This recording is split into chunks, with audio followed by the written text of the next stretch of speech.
खून करण्याच्या उद्देशाने किडनॅपिंग करणारा 2.5 वर्षापासून फरार मुख्य आरोपी गुंडांविरोधी पथकाच्या जाळ्यात।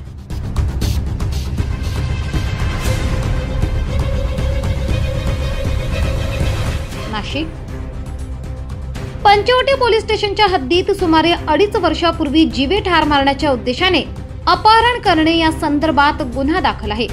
याच गुन्ह्यात 5 आरोपी पंचवटी पोलिसांच्या ताब्यात होते, परंतु मुख्य आरोपी आजपर्यंत म्हणजे तब्बल 30 महिने हा फरार होता। मात्र गुंडाविरोधी पथकाने मोठ्या कौशल्याने त्याचा शोध घेऊन नगर जिल्ह्यातून त्यास अटक केली आहे। याच संदर्भात गुन्हा विरोधी पथकाचे सहाय्यक पोलीस निरीक्षक मोहिते यांनी प्रसार माध्यमांना माहिती दिली। बघा सविस्तर। गुंडाविरोधी पथकाने सुमारे 2.5 वर्षापासून फरार असलेला आरोपी जिल्हा अहिल्यानगर येथून ताब्यात घेतलाय। त्याची हकीकत अशी की पंचवटी पोलीस ठाणे येथे गुन्हा रजिस्टर नंबर 197/2022 IPC कलम 307, 364 वगैरे प्रमाणे गुन्हा दाखल होता। सदर गुन्ह्यामध्ये यापूर्वी 5 आरोपी अटक केलेले आहेत। त्यामधील एक आरोपी हा मुख्य आरोपी हा फरार होता।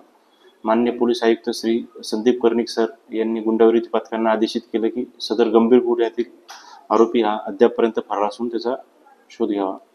त्यानुसार आम्ही माननीय DCP क्राईम श्री बच्चाव सर व माननीय ACP crime Shri Sandeep Mitke sir यांच्या मार्गदर्शनाखाली सदर आरोपीची माहिती घेतली असता गुंडाविरोधी पथकाचे पोलीस अंमलदार राजेश राठोड यांना आरोपी नामे रवींद्र पोपट डोलनर हा जिल्हा अहिल्यानगर येथे राऊरी तालुक्यात असल्याची माहिती मिळाली।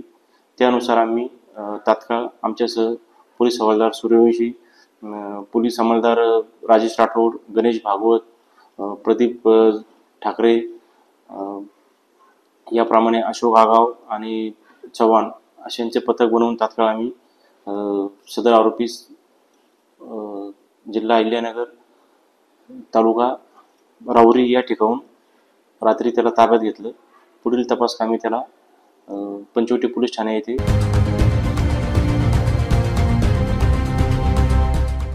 महाराष्ट्र माझा न्यूज साठी मुख्य संपादक जनार्दन गायकवाड, नाशिक।